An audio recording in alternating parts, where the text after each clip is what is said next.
Ya, rasanya kalau tidak ada media digital, ekspresi-ekspresi yang semacam ini tentu tidak akan mudah untuk bisa disampaikan, terutama di dalam situasi pandemi, berkomunikasi jarak jauh, ya. Jadi artinya kalau para pendidik itu cukup kreatif, maka media ini apa ya, sangat kaya dan sangat potensial untuk mengekspresikan apa saja yang ingin disampaikan.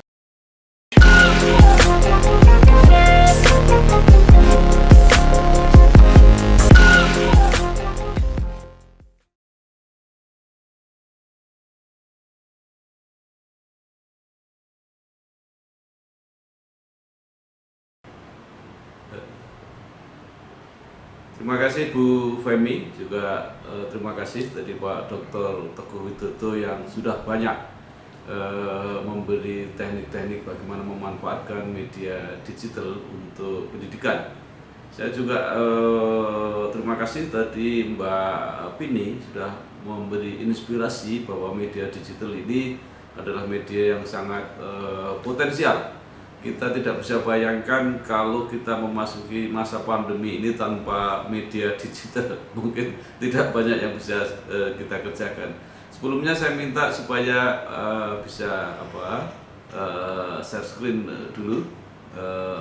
Saya persilahkan.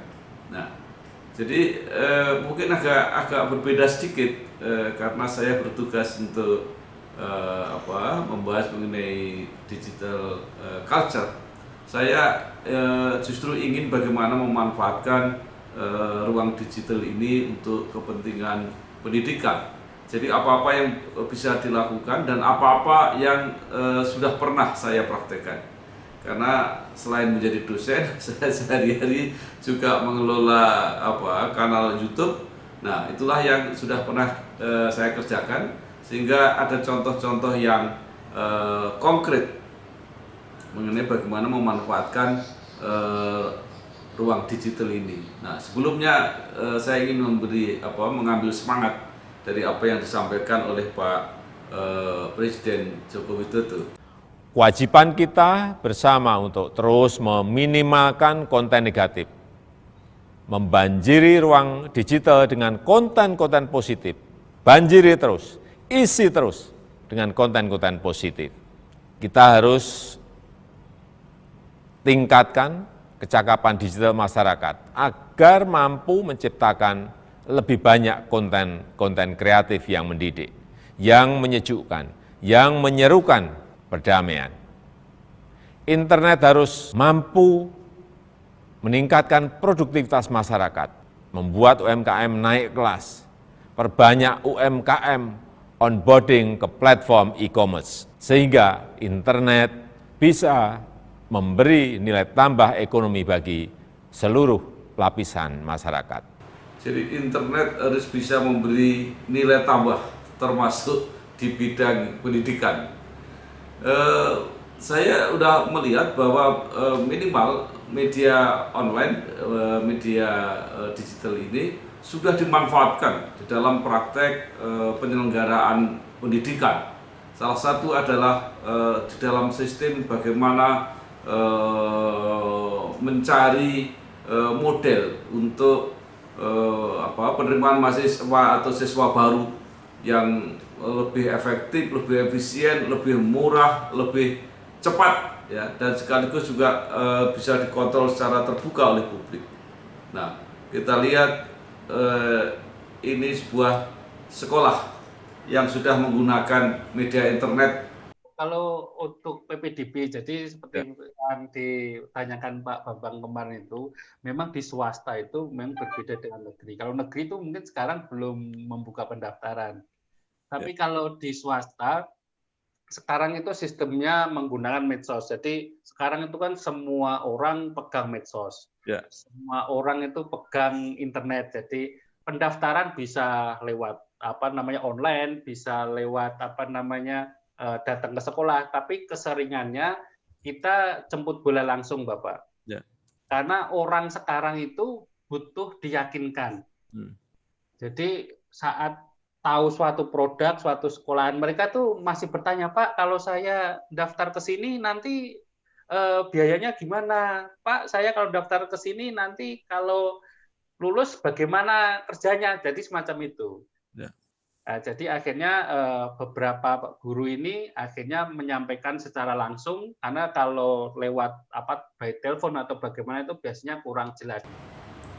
Nah, jadi Ibu Bapak sekalian, saudara-saudara, sekarang sudah banyak sekolah-sekolah yang mempraktekkan sistem online ini untuk menerima menyeleksi calon siswa.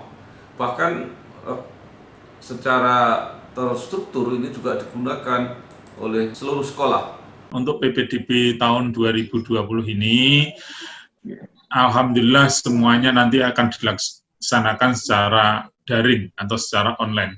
Jadi siswa sudah tidak perlu lagi datang ke sekolah untuk menyerahkan berkas. Berkas bisa diupload melalui handphone saja, sehingga bisa didaftarkan dari rumah masing-masing. Untuk yang data yang diupload, salah satu data adalah fakta integritas.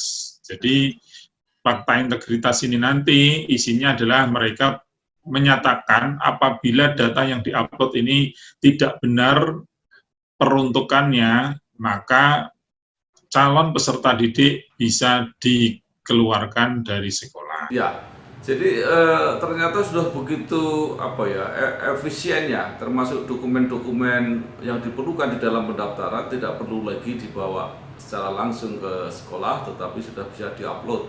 Yang penting dijaga dengan fakta integritas. Jadi kalau datanya salah, yang bersangkutan sanggup menerima risiko untuk tidak diterima, atau kalau sudah diterima mungkin akan didiskualifikasi atau dikeluarkan. Ini ada juga pernyataan yang menarik dari Rektor Universitas Diponegoro di Semarang, yang sebenarnya dengan sistem pendaftaran online ini bisa lebih mudah, bisa lebih murah, karena untuk masuk perguruan tinggi negeri sekarang itu harus menggunakan 3 tahap, yaitu yang seleksi langsung, kemudian ada seleksi yang nasional sifatnya, dan ada yang seleksi lewat perguruan tinggi masing-masing, dan itu masih berlaku 3 tahap. Maka sebenarnya sekali mendaftar, menurut Rektor Universitas Diponegoro ini, Prof. Johan Utama, itu bisa sekaligus digunakan 3 kali sebenarnya. Nah, inilah kita lihat pernyataan beliau. Dan pengalaman tidak ada satu hal yang signifikan menunjukkan bahwa orang yang dengan tes itu lebih hebat hasilnya daripada orang yang pakai portofolio. Tidak ada. Jadi tidak sesuatu hal yang kemudian menunjukkan bahwa wow, dengan tes ini akan lebih banyak, tes yang ini hanya hasilnya tidak bagus. Tidak, sama. Ya. Tidak jarang pula banyak. Kenapa nggak disatukan aja kalau gitu? Yang 3 itu disatukan aja, cuma diambil tahap pertama, tahap kedua, tahap ketiga gitu. Nah, saya jadi menteri dulu Mas itu, Mas. Artinya kan itu kewenangan menteri. Ya, kalau prosedurnya menjadi lebih rumit, lebih sulit gitu. Sekali daftar semua, dan perguruan tinggi milih 3 kali misalnya gitu kan. Akhirnya itu saya setuju saja, ya tapi itu kewenangan menteri, bukan kewenangan rektor PTNBH. Iya, jadi luar biasa. Artinya bahwa platform digital memudahkan, menyederhanakan, memurahkan proses pendidikan, terutama di dalam seleksi siswa atau mahasiswa baru. Nah, yang kedua, tadi juga sudah banyak diterangkan oleh Pak Teguh, banyak aplikasi yang bisa digunakan. Ruang digital sangat memungkinkan untuk sangat kaya untuk media ekspresi. Jadi apakah itu para guru, apakah para siswa, ya, untuk pendidikan karakter, contoh-contoh bisa diberikan secara audiovisual, ya, bisa memberi inspirasi, bisa memberi edukasi, bisa membangun motivasi. Ini saya mempunyai beberapa contoh video yang pernah kami tayangkan di kanal kami, yang menunjukkan bagaimana guru-guru bisa dengan sangat kreatif memanfaatkan media. Saudaraku, saya Indonesia bukan karena pilihanku, tetapi itu takdir. Saya Cina. Saya pribumi. Saya Muslim. Saya punya agama. Saya Indonesia.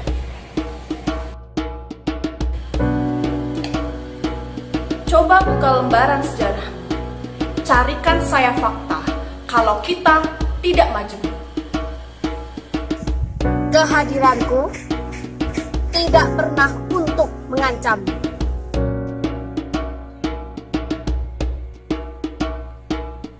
Tanah ini diizinkan diinjak oleh perbedaan. Ya, rasanya kalau tidak ada media digital, ekspresi-ekspresi yang semacam ini tentu tidak akan mudah untuk bisa disampaikan, terutama di dalam situasi pandemi, berkomunikasi jarak jauh, ya. Jadi artinya kalau para pendidik itu cukup kreatif, maka media ini sangat kaya dan sangat potensial untuk mengekspresikan apa saja yang ingin disampaikan. Nah, ini kita lihat bagaimana anak-anak juga bisa memanfaatkan. Maut tersenyum mengulurkan mawar sekutu dan dengan takzim mengecut jidatmu. Kamu di rumah saja merawat dirimu sendiri. Jangan berlagak gagah dan berani menghadapi pandemi yang ganas ini. Biar aku yang berkeliaran membagikan masker dan pembersih tangan. Kamu di rumah saja merawat sepimu sendiri. Biar aku yang berkeliling kota membagikan doa dan penghapus dosa.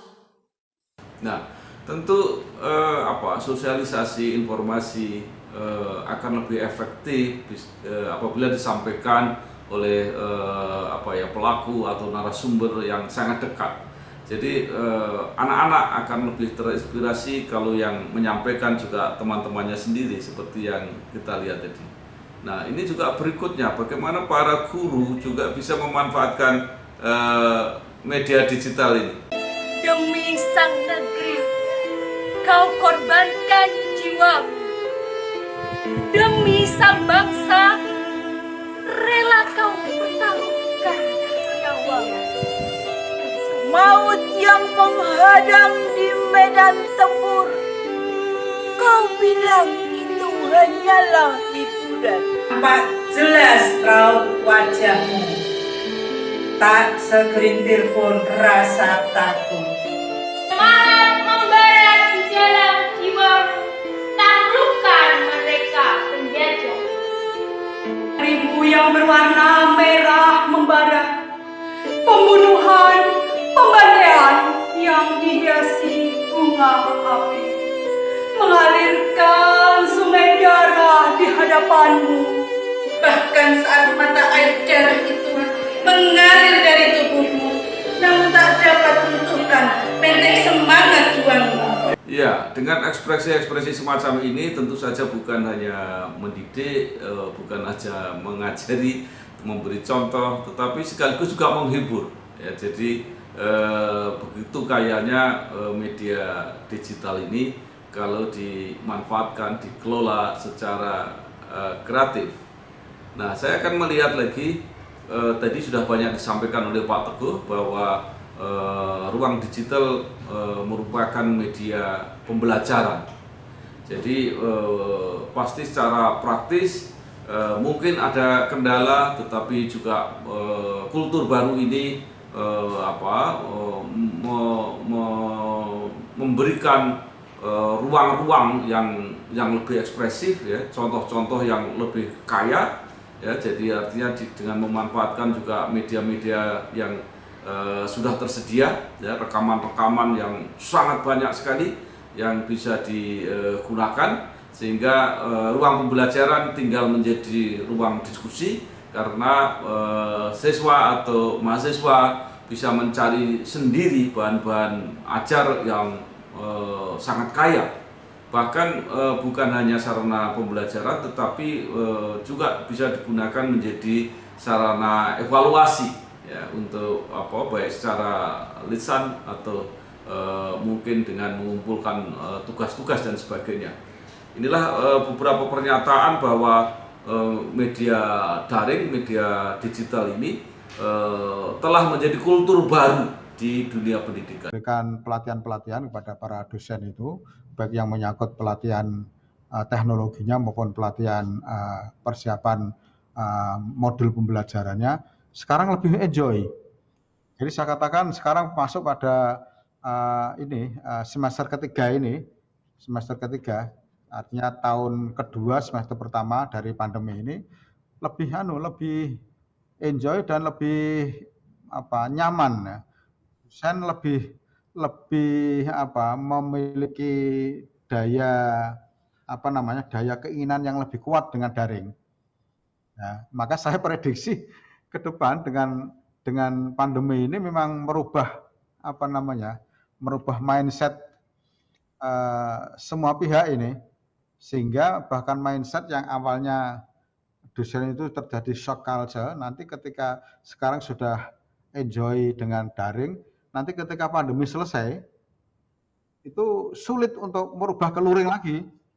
Ya. Jadi inilah yang kemudian saya bangun nanti dalam waktu yang tidak lama, itu pusat pengembangan pembelajaran daring ya. Ya, ini Profesor Sofyan Anif, ini adalah Rektor Universitas Muhammadiyah Surakarta, sebuah perguruan tinggi swasta dengan akreditasi A dan termasuk salah satu perguruan tinggi swasta terbaik di Indonesia, sudah membuat pernyataan bahwa kultur pembelajaran daring itu sudah sedemikian rupa menjanjikan kemudahan-kemudahan dan kepraktisan-kepraktisan, sehingga walaupun sekarang banyak juga yang masih menginginkan pengajaran belajar tatap muka, tetapi pengajaran metode daring ini sudah membuat kultur atau budaya tersendiri yang diyakini bahwa nanti setelah pandemi pun tidak akan begitu saja ditinggalkan, tetapi justru mungkin akan menjadi pilihan ya, apalagi mungkin suatu saat menjadi pilihan yang utama ya. Nah, contoh yang lain adalah bagaimana ada mata kuliah atau mata pelajaran tertentu yang memang sangat cocok untuk pembelajaran daring ini. Jadi misalnya seperti tari ini.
Banyak mata kuliah atau mungkin mata pelajaran yang tidak cukup hanya diajarkan secara verbal, kemudian menampilkan referensi, bacaan-bacaan, tetapi harus diberikan contoh-contoh praktis secara audiovisual. Ini adalah kekayaan dan potensi dari media digital. Karena itu maka kesimpulannya bahwa ruang digital bisa dimanfaatkan untuk komunikasi di bidang pendidikan menjadi lebih praktis, lebih efisien, lebih efektif, dan tentu lebih transparan karena terbuka, siapa saja bisa memantau, bisa mengevaluasi. Kemudian juga menjadi wahana ekspresi kreativitas dari peserta didik maupun para pendidik, para guru, para dosen yang bisa menjadi sumber inspirasi, motivasi, memberi edukasi, dan mungkin membantu mencari solusi. Yang terakhir, bisa menjadi sarana belajar mengajar yang lebih variatif, ya, lebih kaya, lebih praktis dalam keterbatasan suasana pandemi. Bahkan sudah diramalkan tadi bahwa sesudah pandemi pun pembelajaran daring ini masih akan potensial untuk dimanfaatkan. Saya kira itu Bu Femi, terima kasih. Wassalamualaikum warahmatullahi wabarakatuh.